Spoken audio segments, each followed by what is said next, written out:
A Igreja Católica é uma das maiores instituições religiosas e sociais do planeta. Por causa da sua estrutura hierárquica, da organização do trabalho, da administração do patrimônio e das suas atividades lucrativas, muitos a consideram como uma das empresas internacionais mais importantes. La Chiesa oggi si muove come una merchant bank. Qual é o verdadeiro poder econômico dessa instituição? Como foi que ela gerou tanta riqueza? Nella Banca Vaticana sono stati riciclati i soldi della mafia. Qual é a função do Banco do Vaticano e de que forma ele destina seus recursos? As riquezas do Vaticano são investidas onde se realiza a lavagem de dinheiro. Il Vangelo non scrive da nessuna parte che gli apostoli e i successori di Pietro devono costruire una banca. Como foi possível que da austeridade de Jesus tenha surgido um império econômico daquele tamanho? O Estado do Vaticano nasceu em 1929, a partir do tratado entre o Papa Pio XI e o regime de Mussolini. Ho scoperto che per diventare santo è un'operazione che costa anche 100, 200, 300, 400, fino a 600 mila euro. A igreja acabou se tornando algo enorme. A igreja começou o milênio enfrentando grandes dilemas que podem determinar o seu futuro. Muitos religiosos e sacerdotes não dão testemunhos de coerência entre o que dizem e o que fazem. Il cardinale Tarcisio Bertone ha ristrutturato la propria casa spendendo €500.000 dei soldi di un ospedale che dovrebbe spendere quei soldi per le malattie dei bambini piccoli. Será que o Papa Francisco é a solução para os atuais problemas dessa instituição? Papa Francesco è stato eletto esclusivamente con questo obiettivo: riformare la curia romana, che era ormai arrivata ad un degrado di immoralità inconcepibile. Quais foram os motivos da sua eleição? Realmente o Sumo Pontífice administra os interesses da Igreja? Ou, como algumas pessoas asseguram, será que se trata de uma fabulosa estratégia de marketing que procura novos clientes? Será que a Igreja Católica é a maior empresa do planeta? Ou será que ela é só uma enorme religião que move a fé de milhões de seguidores?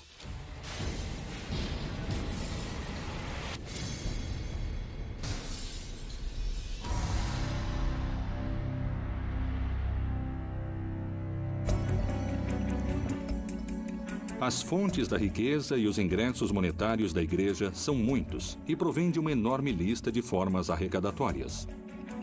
Esmolas, dízimos, primícias, pagamentos da administração dos sacramentos, batismos, casamentos, crismas, extrema-unção, heranças de particulares, aluguéis, investimentos e muitas coisas mais. Diferentes vozes críticas asseguram que a Igreja acumula em ouro o maior tesouro do mundo. Il Vaticano ha una ricchezza che vale oggi intorno ai 15 miliardi di euro, che sono più di 16-17 miliardi di dollari americani. Ed è una ricchezza che viene divisa in una parte finanziaria e una ricchezza immobiliare. Il patrimonio immobiliare a Roma vale più di 4 miliardi di euro. Mas como e de que forma nasce essa instituição e sua riqueza?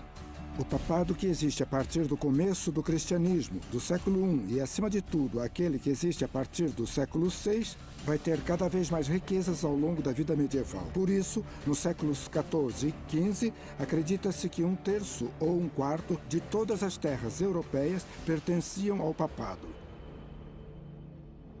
O Papa, que está em Roma, tem mais territórios do que qualquer rei ou governante da Europa nos séculos XIV e XV. Que motivo a Igreja usa para defender e conservar os tesouros artísticos e culturais de valor incalculável que ela possui? A Igreja tem a responsabilidade de cuidar do patrimônio artístico e o patrimônio humano, porque eles são nossas raízes. São um tesouro que ninguém pode tirar de nós. Seria uma pena se fossem perdidos por descuido. A Igreja tem o trabalho de preservar o patrimônio artístico e cultural.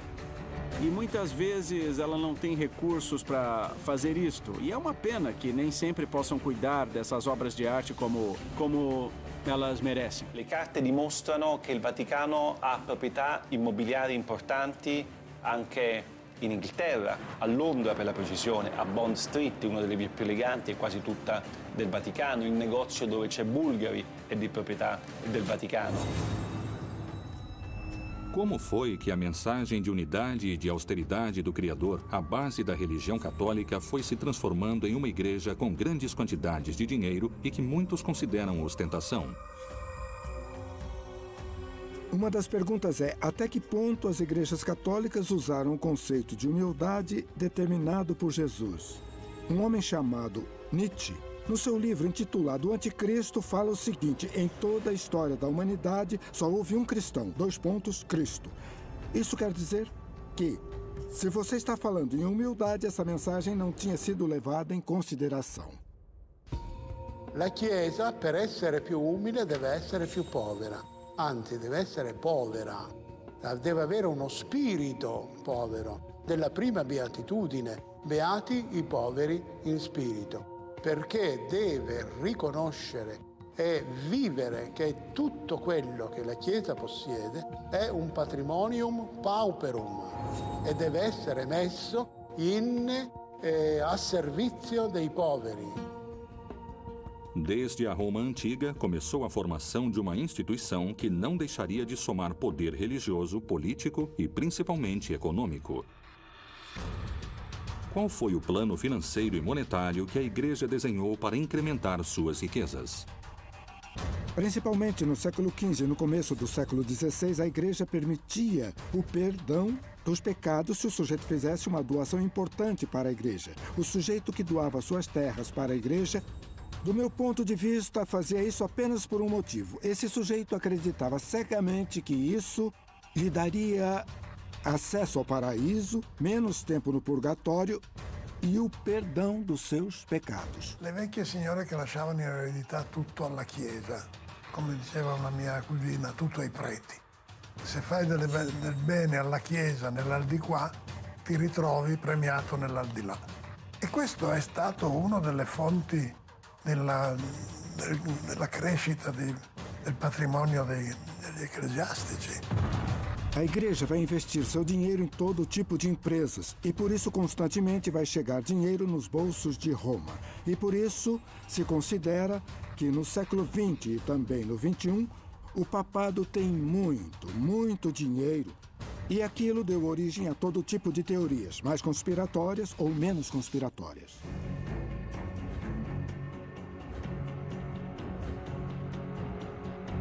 Com o passar do tempo, o clero foi incorporando novas formas de arrecadar dinheiro e bens para a igreja. Qual era a relação entre a caridade e o pecado? A purificação das almas e o dízimo? Por que algumas pessoas afirmam que esse pode ter sido o novo jeito de ganhar mais dinheiro? As indulgências chegam ao extremo no final do século XV e no começo do século XVI, quando o Papa Júlio II queria criar um grande prédio que ficou conhecido como a Basílica de São Pedro. Para isto era necessário muito dinheiro. Então a pessoa ia lá, pagava uma cifra determinada e com isto seus pecados, de certa forma, diminuíam. Ci sono migliaia di cause di beatificazione, c'è un ministero apposta che si occupa soltanto di questo, che fattura centinaia di migliaia di euro tutti gli anni grazie a questo incredibile business. O Papa Francisco não quer só ser bom, ele quer que as pessoas vejam que ele é bom. Ele quer que ninguém ache que o fato de dar esmola em troca de uma bênção é uma espécie de negócio, uma espécie de especulação, como aquela que condenou Lutero, falando sobre o perdão, sobre as pessoas que davam esmola em troca de perdão. O Papa não quer que as pessoas paguem por sacramentos ou por bênçãos. Ele não quer ir à Igreja Católica porque elas acham que não tem dinheiro. Que ninguém pense que a fé católica deve ser comprada, que tem que pagar para batizar o filho ou para que o Papa lhe dê uma bênção. É a mesma mensagem que está no Evangelho. Jesus Cristo dizia: dai de graça o que de graça recebestes. a forma da Igreja Católica arrecadar dinheiro não se encontra só nos sacramentos. O que a Bíblia fala sobre o celibato e por que esta condição é considerada por muitos peritos como uma estratégia esperta para aumentar seu poder econômico? Nos primeiros séculos, nos monastérios, as ordens religiosas estabeleceram votos de castidade, mas o clero secular, o clero que vivia no mundo, para este clero, o celibato era uma coisa opcional. Na verdade, este celibato se torna obrigatório no século XI. Timóteo falou muito claro. Os bispos podem se casar. O padre pode se casar. Não só isso, seria uma violação do mandato divino, porque no Gênesis fala, não é bom que o homem esteja só. A Igreja, se apoiando no celibato do clero, garante também que as propriedades que um sacerdote ou um padre possa adquirir não vão se tornar uma propriedade individual, e sim uma corporação. Isso significa que vão ser da Igreja e, dessa forma, a Igreja aumenta seu patrimônio. Surgiriam problemas econômicos quando eles perceberam, e isso é realmente um absurdo, que os filhos de todos os sacerdotes poderiam herdar os inúmeros bens da Igreja. Como se chegou à etapa moderna dos Estados Pontifícios? Vaticano é o nome de uma das 7 colinas tradicionais de Roma. O Estado do Vaticano nasceu em 1929, a partir do tratado entre o Papa Pio XI e o regime de Mussolini. Dia 11 de fevereiro de 1929, se assinou o Tratado de Latrão. Eram uma série de acordos entre a Santa Sé e o governo de Mussolini. O Benito Mussolini faz uma coisa muito esperta, que é o Tratado de Latrão. Isso se trata simplesmente de resolver uma velha briga que existia na Itália desde o começo da unificação italiana de 1870, a partir de quando o Estado Vaticano fica dentro do Estado italiano. Concretamente, quais foram os benefícios que a Igreja teve com esses acordos assinados com Mussolini? Deixaram que a Igreja criasse um Estado autônomo, um país separado do Estado italiano, que se tornou o Estado do Vaticano. Houve um ressarcimento econômico muito importante durante o ano de 1870 até o ano de 1929, por estar submetido ao governo italiano. E, em troca disso, a Igreja deu a Mussolini o apoio político. A Igreja não podia opinar na política. E o Mussolini poderia escolher quem seria o bispo de cada uma das regiões da Itália e, claro, de Roma também. A partir desses acordos começa a etapa moderna dos Estados Pontifícios. Diversas práticas e situações teriam ajudado a aumentar a fortuna ano após ano, século após século. Não se trata só dos bens materiais, como ouro, propriedades e investimentos no mundo todo, mas também ele está se tornando um enorme valor cultural. De alguma forma, os bolsos do Vaticano ficaram se enchendo até que o próprio Vaticano se tornou a instituição multimilionária que é atualmente. È impossibile valutare il patrimonio di tutta la Chiesa cattolica. È praticamente impossibile. Sicuramente parliamo di miliardi e miliardi di dollari. È impossibile saperlo perché nemmeno il Vaticano lo sa. O dinheiro arrecadado pela Igreja ao redor do mundo se concentra no mesmo lugar. Por que o Papa Pio XII criou um instituto para as obras da religião, mundialmente conhecido como o Banco do Vaticano? Quanto dinheiro e quanto ouro administra e a que negócios se dedica?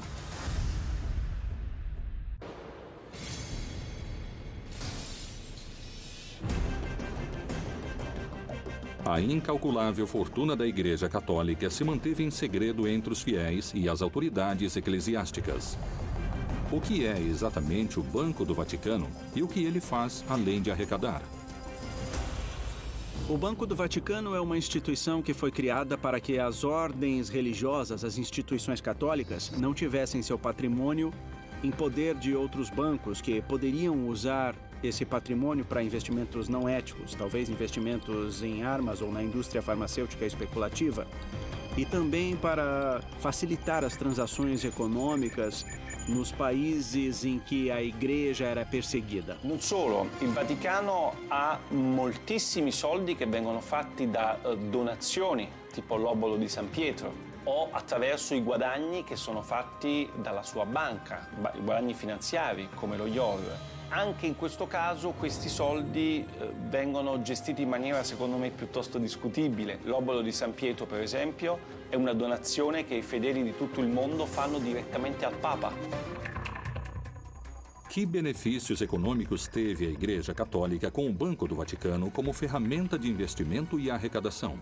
As riquezas do Vaticano também são investidas em empresas onde, por meio de estudos das redes bancárias, podemos ver que si realizza lavagem di dinheiro. Nella Banca Vaticana sono stati riciclati i soldi della mafia, come ha dimostrato il Tribunale di Roma.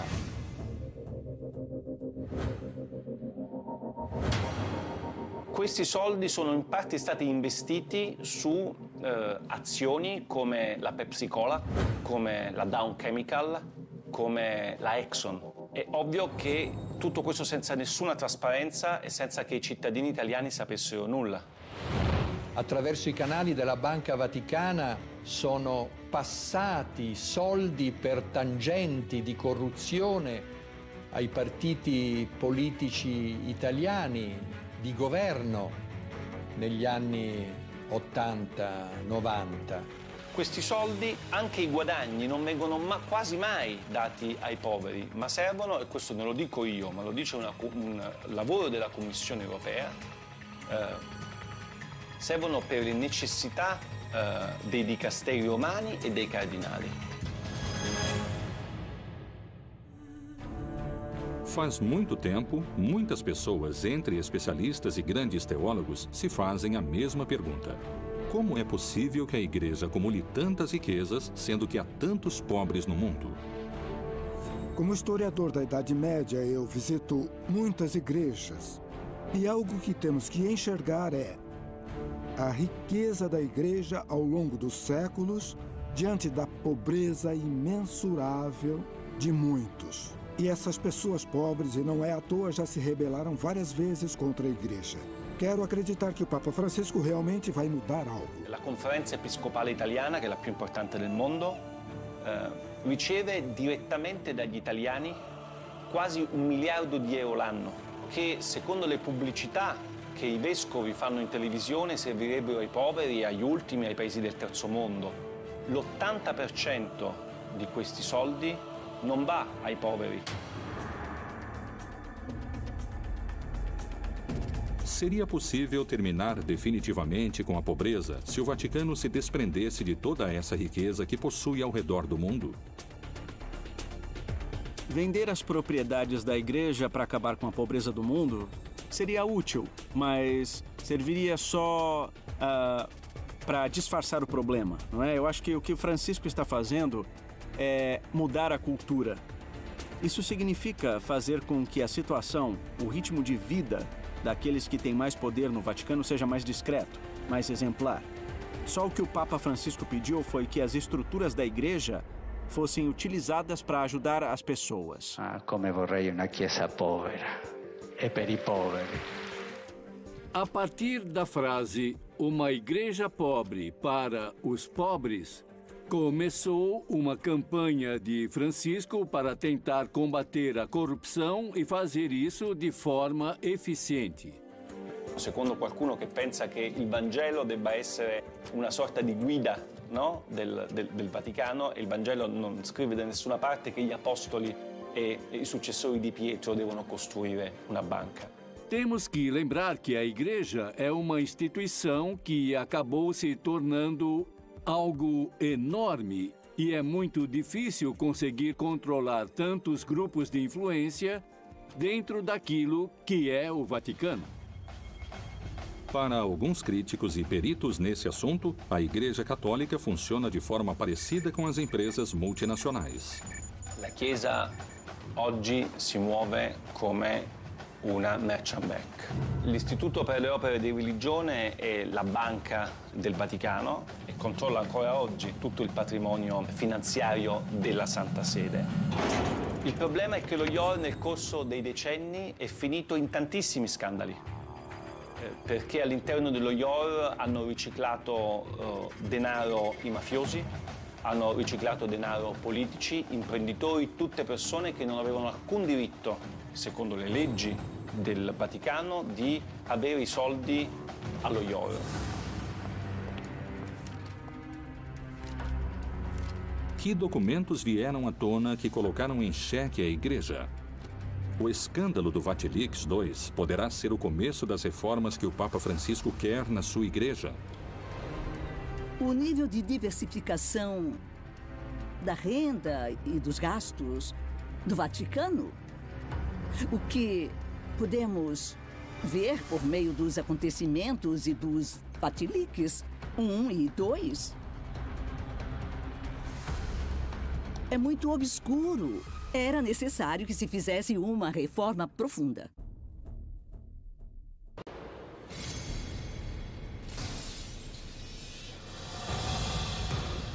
Em 2015, o Vaticano sofreu um novo e polêmico vazamento de documentos secretos.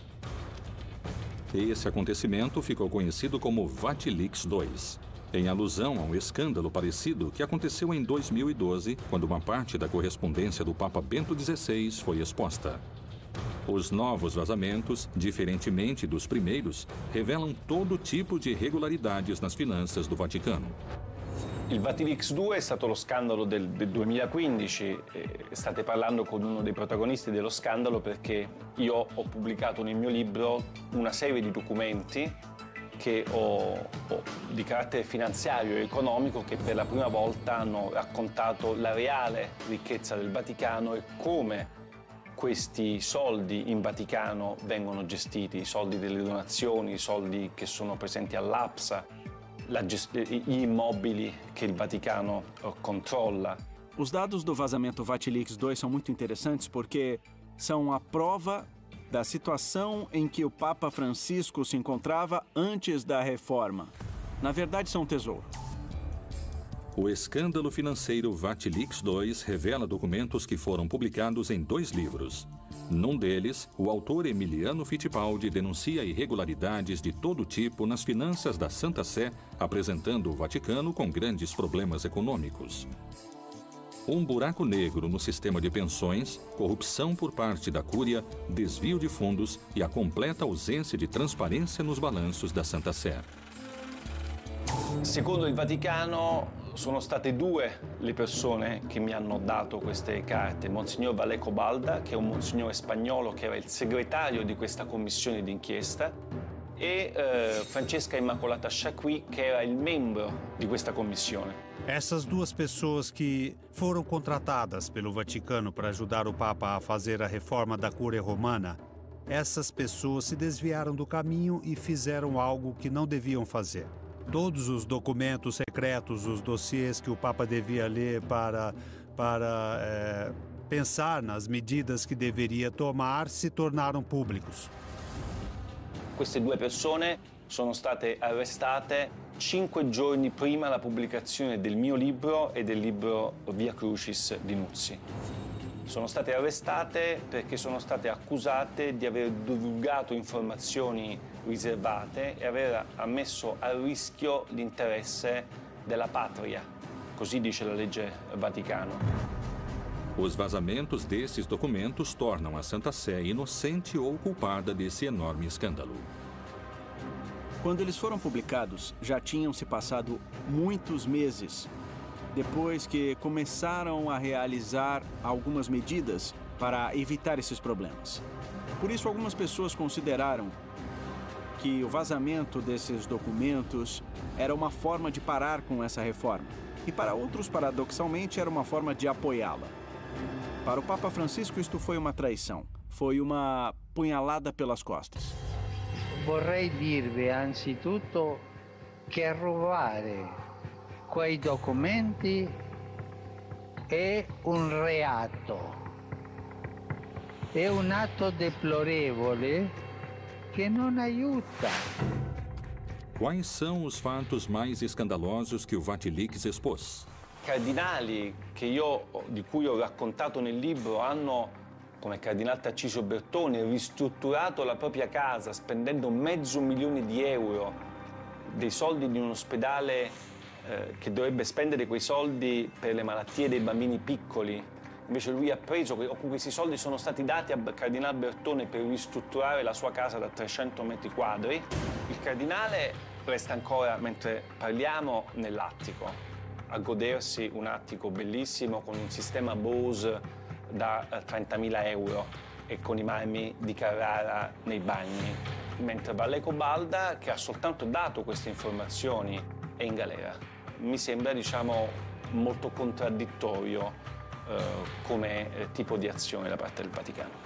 Durante todo esse processo, aquilo que veio à tona foi que tudo isto era uma história de uma superficialidade quase insultante.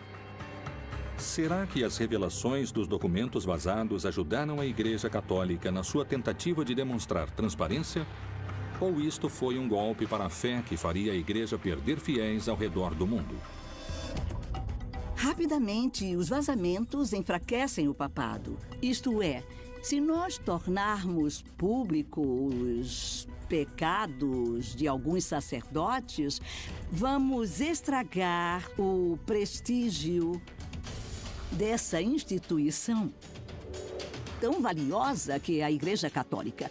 E vamos enfraquecer a fé, que é muito importante e valiosa para nossos crentes. É mais conveniente para a Igreja Católica salvar o prestígio dela, e é mais vantajoso esconder essas coisas do que revelar tudo. Io non credo che il Vatilix sia stato un male necessario per una riforma del Vaticano, semplicemente perché io penso che il Vatilix non sia stato un male, perché io penso che qualsiasi istituzione, soprattutto un'istituzione morale e religiosa come la Chiesa Cattolica, abbia solo che da beneficiare di una assoluta trasparenza. Non ci devono essere segreti. Esse tipo de vazamento sair à tona, por um lado, é inevitável nesse mundo das comunicações, onde nada pode se manter em segredo. Uma hora iam sair à tona. A curto prazo, isso pode desestabilizar a instituição, mas a longo prazo pode beneficiá-la.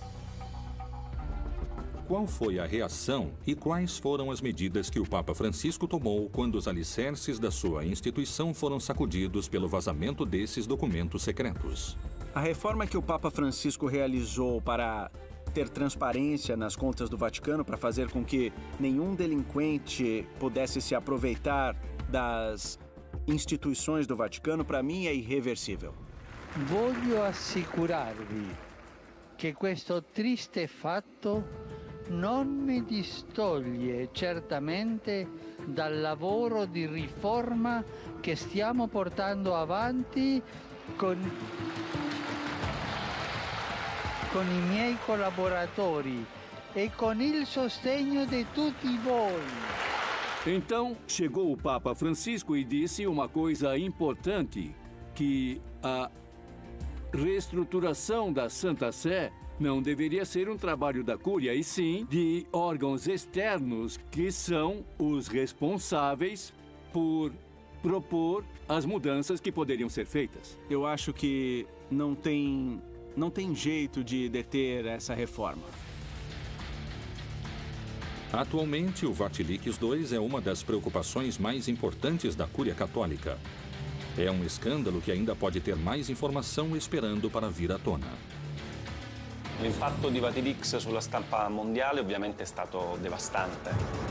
Mai prima erano usciti documenti riservati così importanti, soprattutto che riguardavano aspetti contemporanei della Chiesa. Io penso che la Chiesa debba smettere di lavare i panni sporchi dietro le mura leonine.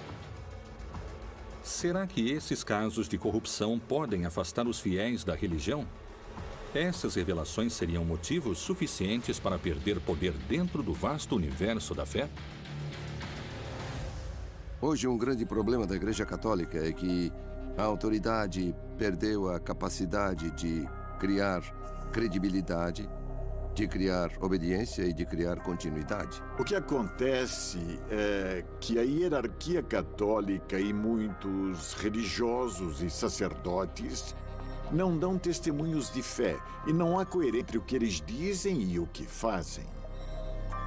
Se a igreja quiser recuperar a credibilidade e a legitimidade, ela tem que enxergar os problemas e começar a solucionar, senão... Porque enquanto os problemas ficarem escondidos, eles vão se tornar uma panela de pressão. Os mesmos peritos que percebem a quantidade de fiéis perdidos por causa desses escândalos acusam a igreja de utilizar estratégias de marketing para recuperá-los. Até que ponto essas declarações são verdadeiras? Quais seriam as ações usadas para conseguir esses objetivos?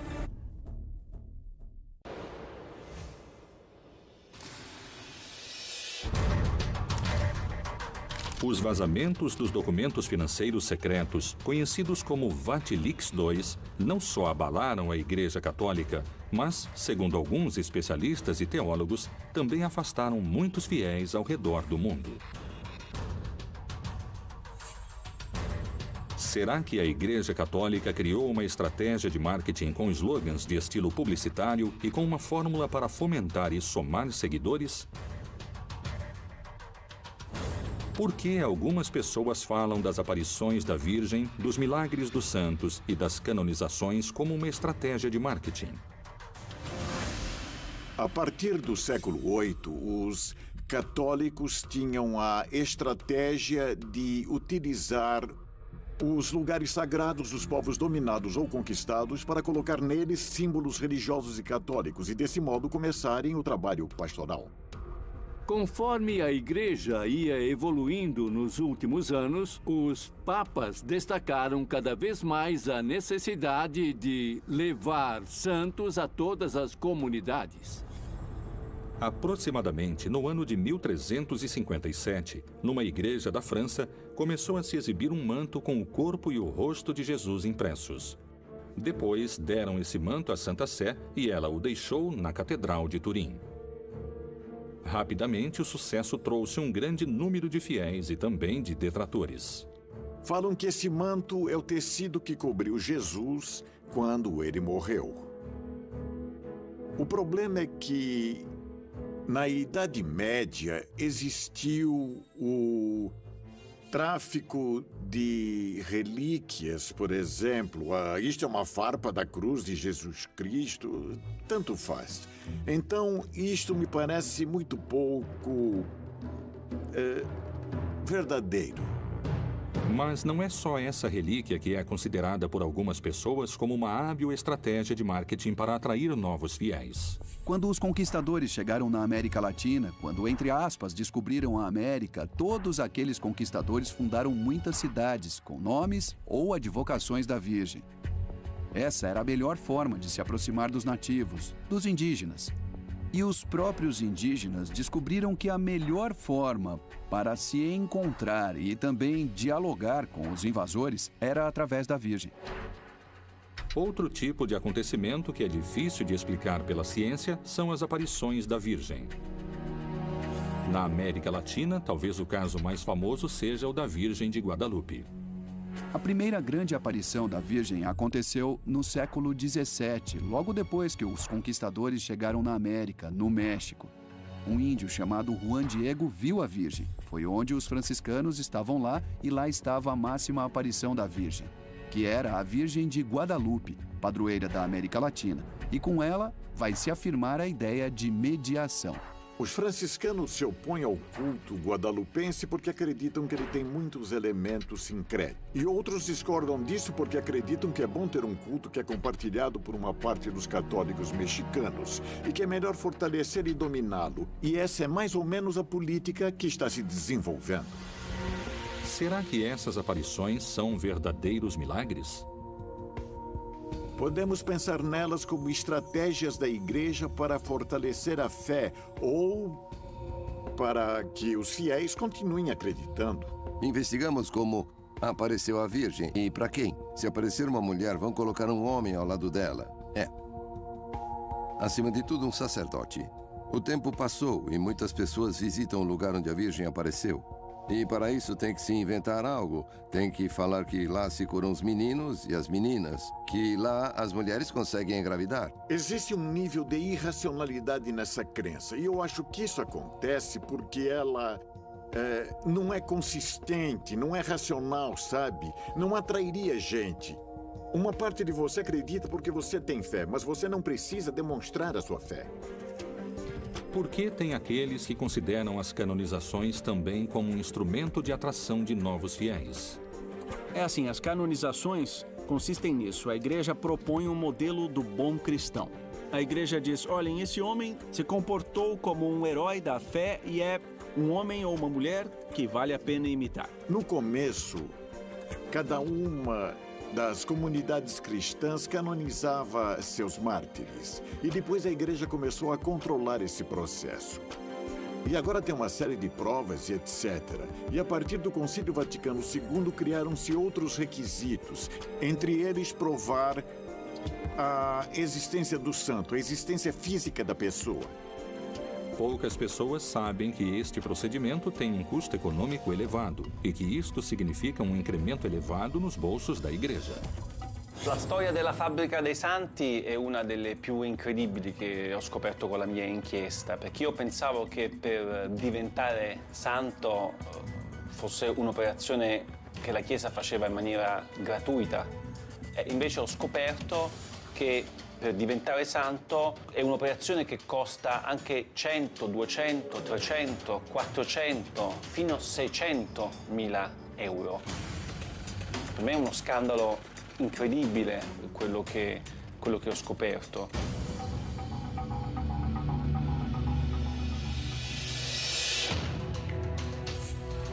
Relíquias de procedência duvidosa, visões milagrosas difíceis de comprovar e canonizações envolvidas em manobras econômicas apresentam controvérsias, dividindo fiéis e detratores. Por que os detratores asseguram que a eleição do Papa Francisco se trata da mais ambiciosa estratégia de marketing da história do Vaticano? Se realmente tiver uma estratégia de marketing envolvendo o Papa Francisco, eu gostaria de contratar esse estrategista de marketing para minha empresa, porque ele conseguiu mudar completamente a cara da igreja. Acredito que o estrategista de marketing da marca Francisco é Jorge Mário Bergoglio.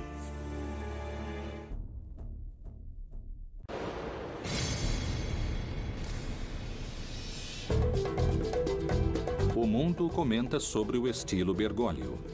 Roma e o Vaticano vendem souvenirs nas ruas e os meios de comunicação no mundo todo falam da papamania.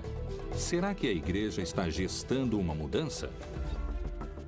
Francisco renova a comunicação utilizando as redes sociais e, desse jeito, moderniza a forma de falar com milhares de fiéis ao redor do mundo. O Papa Francisco é um papa que posta tweets que são muito mais eficazes, que chegam a muitas pessoas e que ajudam muita gente. Nós vivemos num mundo que tem uma parte que é o mundo digital e os fiéis, por serem seres humanos e, portanto, quando o mundo vai numa direção, os fiéis seguem essa direção atual. E a igreja, nesse aspecto, mudou bastante. A igreja acabou se inovando muito e, com certeza, vai continuar se inovando. Ele é coerente nos diferentes dispositivos. A mensagem que ele transmite no Twitter é a mesma que transmite no Facebook e a mesma que transmite no Instagram. A mesma. É uma mensagem de carinho, uma mensagem que faz agir, que faz com que as pessoas se olhem nos olhos. Ele é um Papa 3.0. Entre março e dezembro de 2013, mais de 2 milhões de pessoas foram às audiências das quartas-feiras na Praça de São Pedro. 4 vezes mais daquelas que Bento XVI reuniu em 2012. Quais foram os motivos pelos quais a Igreja resolveu, pela primeira vez na sua longa história, escolher um Papa com o perfil de Francisco para dirigir o destino de bilhões de fiéis ao redor do mundo? Papa Francesco è stato eletto esclusivamente con questo obiettivo, riformare la curia romana che era ormai arrivata ad un degrado di immoralità inconcepibile. Acredito que o caminho de Francisco tenha muitos obstáculos. A escolha dele foi muita sorte. Num momento em que a Igreja Católica está envolta em rixas, numa enorme competição interna. I gesti che lui fa sono importanti. Per esempio, pochi si sono resi conto del primo gesto che ha compiuto la stessa notte del 13 febbraio del 2013, quando è stato eletto. Affacciandosi al balcone, non aveva la mantella rossa né la stola con le insegne di Pietro e Paolo, ma era semplicemente vestito di bianco e si è presentato come vescovo di Roma. Muitas pessoas afirmam que as reformas que o Papa Francisco fomenta na igreja contemporânea estariam mexendo nos alicerces da religião. Respingano inoltre modelli economici disumani che creano nuove forme di povertà ed emarginano i lavoratori e la cultura della morte che svaluta l'immagine di Dio, il Dio della vita, e viola la dignità di ogni uomo, donna e bambino. O Papa Francisco destaca constantemente a necessidade de combater a corrupção. Ele diz que é algo que vai te levar para o inferno.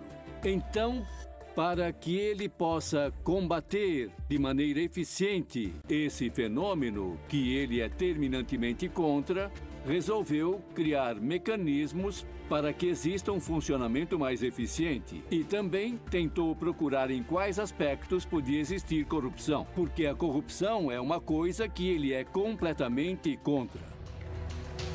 As declarações e as ações de Francisco dão volta ao mundo na televisão, nos jornais e na internet. Qual é o discurso que chama tanto a atenção?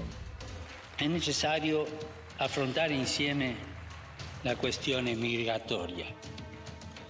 Non si può tollerare che il Mar Mediterraneo diventi un grande cimitero.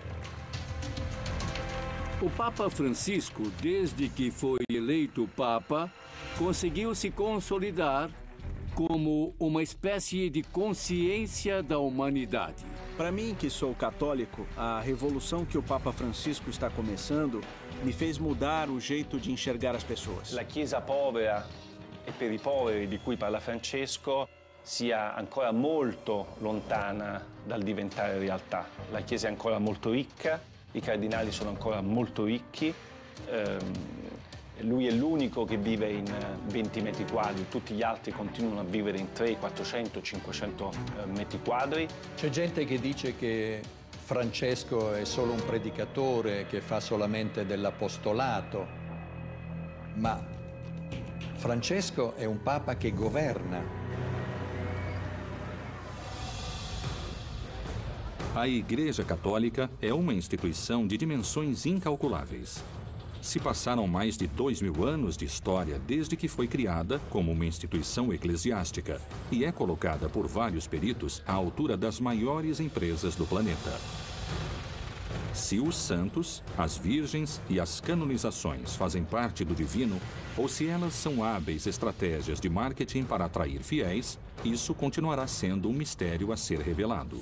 Para algumas pessoas, é uma empresa com estratégias de marketing que se dedica a abrir contas monetárias sem descanso. Para outras pessoas, significa a salvação da sua alma e a porta ao paraíso, onde vão poder descansar em paz.